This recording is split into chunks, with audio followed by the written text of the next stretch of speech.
이스라엘 자손이 애굽 땅에서 나온 지 40년째 5월 초하루에 제사장 아론이 여호와의 명령으로 호르산에 올라가 거기서 죽었으니, 아론이 호르산에서 죽던 때의 나이는 123세였더라. 가나안 땅 남방에 살고 있는 가나안 사람 아랏 왕은 이스라엘 자손이 온다는 소식을 들었더라.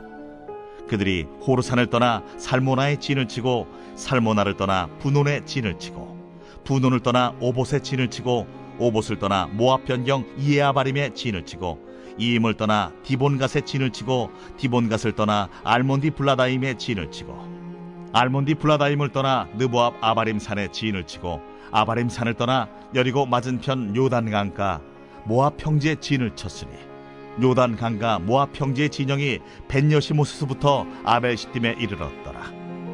여리고 맞은편 요단 강가 모압 평지에서 여호와께서 모세에게 말씀하여 이르시되, 이스라엘 자손에게 말하여 그들에게 이르라. 너희가 요단강을 건너 가나안 땅에 들어가거든 그 땅의 원주민을 너희 앞에서 다 몰아내고 그 새긴 석상과 부어 만든 우상을 다 깨뜨리며 산당을 다 헐고 그 땅을 점령하여 거기 거주하라. 내가 그 땅을 너희 소유로 너희에게 주었음이라.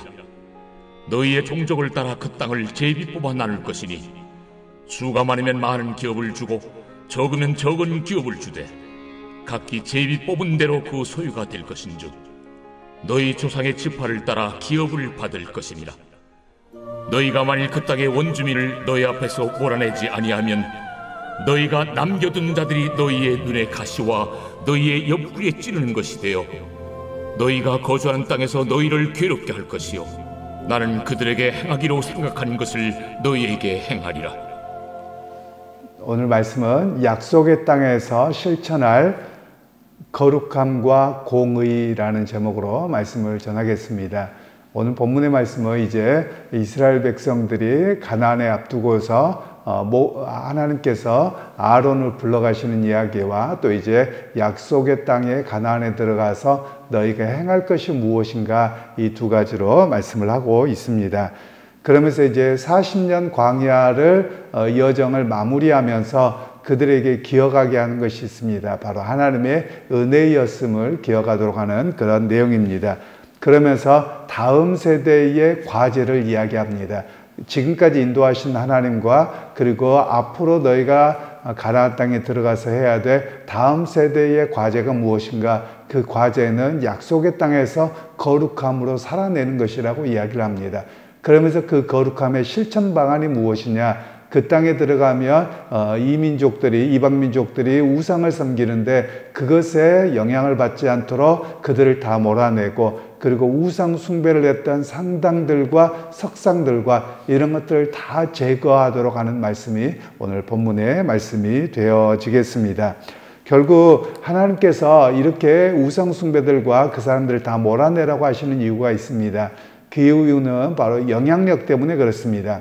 왜냐하면 우리가 어디를 간다고 하십시다. 이렇게 나 혼자 또는 적은 숫자가 이미 정착하고 있는 사람들에게 가잖아요. 그럼 그들의 영향을 받을 수밖에 없습니다. 아무리 내가 힘이 있다고 하더라도 그것을 다 끌고 가고 변화를 하는 것은 어렵습니다. 그렇기 때문에 이스라엘 백성들이 가나안 땅에 들어가게 되었을 때 거기에 우상들과 석상들을 보면서 영향을 받게 됩니다. 물론 우리는 실제 역사를 알기 때문에 이 이후의 역사를 알죠. 이스라엘 백성들이 그를 다 몰아내지 못했습니다. 그리고 산당도 제거하지 않았고요. 그래서 실제로 그들은 우상 숭배의 영향에 깊이 빠져들어 버립니다. 그래서 종교 혼합주의에 빠지게 되거든요. 우리가 종교 혼합주의와 토착화에 대한 이해를 조금은 할 필요가 있습니다. 종교 혼합주의라고 하는 것은 이스라엘 백성들이 대표적인 것이 그 출애굽기 32장에 가나안을 향해서 나올 때 출애굽해서 그들이 하나님을 모세가 시내산에서 십계명을 받으러 갔을 때 그들이 모세가 내려오지 않으니까 하나님이 어디 있느냐 두려워합니다. 눈에 보이는 하나님의 역사가 없어서요. 그래서 그들이 결국은 아론을 압박해서 만들어낸 게 금송아지였습니다. 그리고 이 금송아지가 너희를 인도하는 하나님이다, 이렇게 이야기를 합니다. 완전한 우상 숭배가 아니라 종교 혼합주의에 빠졌던 것이거든요. 그래서 그것에 대한 하나님의 심판이 있었고요. 또 이스라엘 백성들이 가나안 땅에 들어가서 생활하게 될 때 그들이 나중에 보면 산당을 제거하지 아니하는 이야기가 나옵니다. 심지어 다윗 때도 제거하지 않았고 솔로몬 때도 제거하지 않습니다. 한참 후대가 되어서 남유다에 가서 그들이 요아스라고 하는 왕 때 제거하게 되거든요. 그럼 이 산당이라고 하는 것은 무엇이냐면 이방인들이 제사를 지냈던 영험한 곳입니다. 그러니까 우리도 자칫하면 이런 영향을 받기가 쉽죠. 제가 언젠가 말씀드렸습니다만 한국 교회에도 이런 조금 문제 있는 표현들을 씁니다. 예를 들면 여기가 되면 자리가 좋아, 몫이 좋아, 거기까지는 괜찮다고 하십시다. 왜냐하면 장사를 하거나 뭐를 하거나 그러면 사람들이 오가는 몫이 좋아야 되는 건 맞는 일입니다. 그런데 우리는 그걸 조금 더 넘어가서 여기가 영험한 곳이고 뭐 복 받는 곳이야, 또 어디는 그렇지 않아, 이런 이야기는 잘못된 것이라는 겁니다. 왜냐하면 하나님이 함께 하시고 은혜 주시는 자리며 다 복 받는 자리고요, 또 하나님 앞에서 바르게 서지 않는 자리는 회복되어야 될 자리로 바라보는 것이 그리스도인들입니다. 그런데 우리 그리스도인들 중에서 일부는 여기는 신성한 자리고 여기는 또 그렇지 않은 자리고 영험한 자리고 이런 이야기로 하는 것은 올바른 이야기가 아니라고 하는 것입니다. 바로 이런 것들을 가리켜서는 종교 혼합주의라고 이야기를 할 수 있는 것입니다. 바로 그런 측면에서 하나님께서는 이스라엘 백성들로 하여금 그런 종교 혼합주의에 빠져서 하나님을 섬기는데 그 종교 혼합주의에 빠지는 이유가 있습니다. 바로 자기의 눈앞에 보이는 이익 때문에 그렇습니다. 즉 눈앞에 보이는 현실 이익과 관련되어지며 그들이 종교 혼합주의에 빠집니다. 그리고 또 삶에 대한 불안감 이런 것들이 오게 되며 종교 혼합주의에 홀라당 빠져버리는 것이 바로 이스라엘 백성들의 모습이었지요. 그리고 오늘 우리의 모습이기도 합니다. 이스라엘 백성들이 가나안 땅에 들어가게 되면 실제로 경험하는 게 먹고 사는 문제입니다. 저는 그래서 사실 그 나라의 정치 지도자들이 먹고 사는 문제가 중요하지만 너무 그것에만 매달리는 것을 그리 좋아하지 않습니다.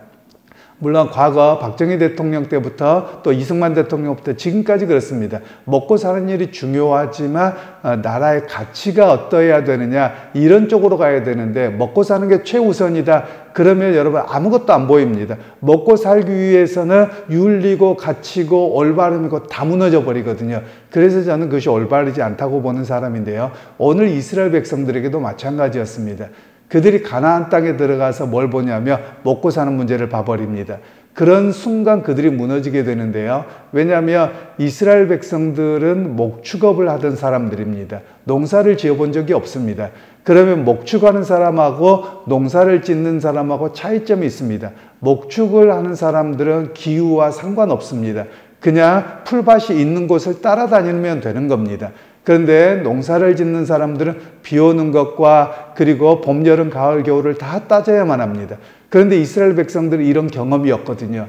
그런데 이방인들을 거기다 남겨두었더니 이방인들이 때를 따라 기후제를 지내는 겁니다. 그랬더니 비가 오는 거예요. 아, 그러면 기후제를 따라서 하면 되는구나 라고 해서 따라서 하게 되는 그런 모습이 이스라엘 백성들이었거든요. 그러니까 그들이 결국 먹고 사는 문제를 최우선시하게 됨으로 인해서 결국 신앙의 우상 또는 종교 혼합주의에 빠졌던 것이 이스라엘 백성들의 모습입니다. 오늘 우리도 마찬가지입니다. 먹고 사는 문제에 교회가 빠져버리잖아요. 잘 먹고 잘 살자 기복주의에 빠져버리며 종교 혼합주의에 빠지게끔 되어져 있습니다. 그러기에 믿음의 사람들은 어떻게 해야 되느냐, 그 먹고 사는 문제가 중요하지만 그걸 저희가 간과하는 게 아닙니다. 정말 중요한 일이지만 그것에 빠져들어서는 안 되고 오히려 그 위에서 역사하시는 하나님을 바라보아야 되는 것이 우리의 모습입니다. 그러니까 여러분 생각해 보십시오. 이스라엘 백성들이 가나안 땅에 들어가서 아무런 경험이 없습니다. 그러면 당연히 거기에 사는 사람들이 있어야지 도움을 받겠다 이렇게 생각하는 것이 상식적인 면입니다. 그런데 하나님께서 그들을 다 몰아내라고 하시거든요.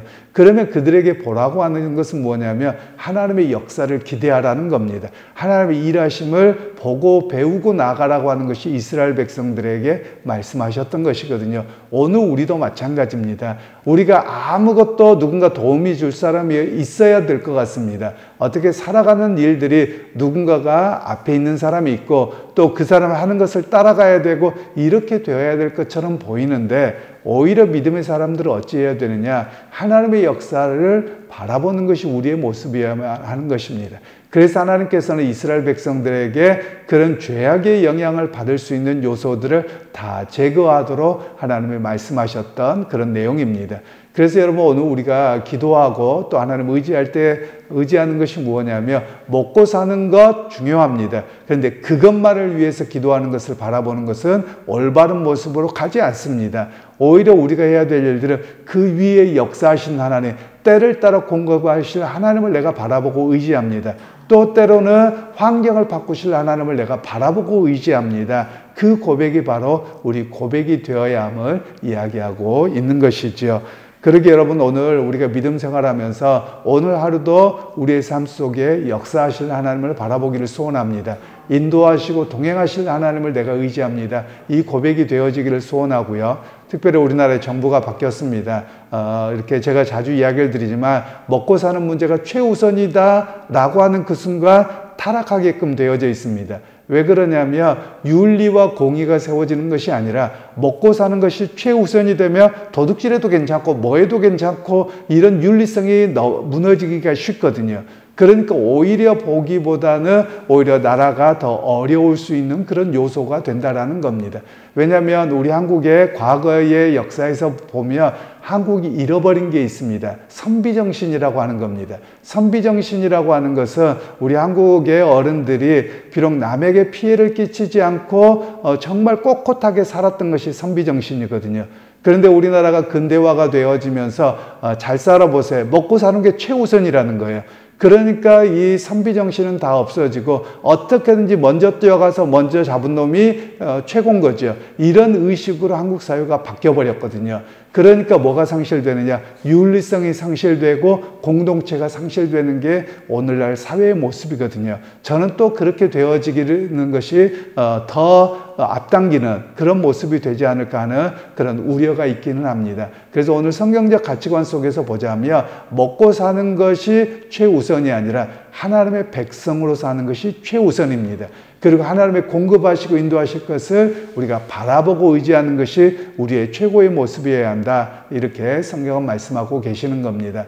그러니까 여러분 오늘 우리가 기도하실 때 나라를 위해서도 기도하실 때 하나님 나라가 윤리적으로 또는 거룩함을 잃어버리지 않는 그런 나라가 되게 해 주옵소서. 이런 기도와 또 우리가 나라를 생각할 때 먹고 사는 것을 최우선으로 생각하면 예를 들면 우리의 삶 속에서도 그렇습니다. 사람들의 만남 속에서도 여러 가지 이야기를 하다가 돈 이야기하는 그 순간 아무것도 안 보입니다.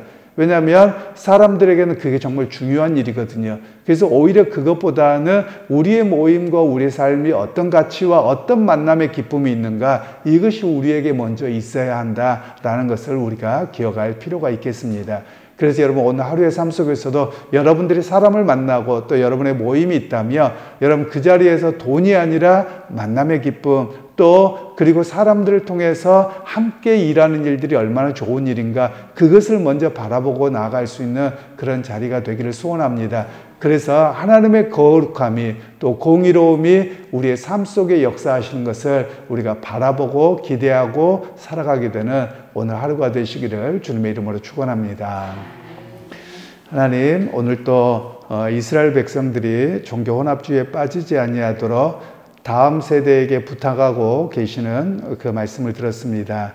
하나님 우리 세대도 변화가 되어가면서 어찌 보면 너무나도 물질 만능주의에 살아가고 눈에 보이는 물질을 최우선시함으로 우리가 신앙생활하면서도 하나님보다도 만문신이라고 하는 돈의 신을 섬기는 그런 혼합주의에 빠져있는 것은 아닌가 되돌아봅니다. 다시금 그 위에서 역사하시는 하나님을 바라보고 기대하고 살아갈 수 있는 우리의 모습들이 다 되게 하옵소서. 예수님의 이름으로 기도하옵나이다. 아멘.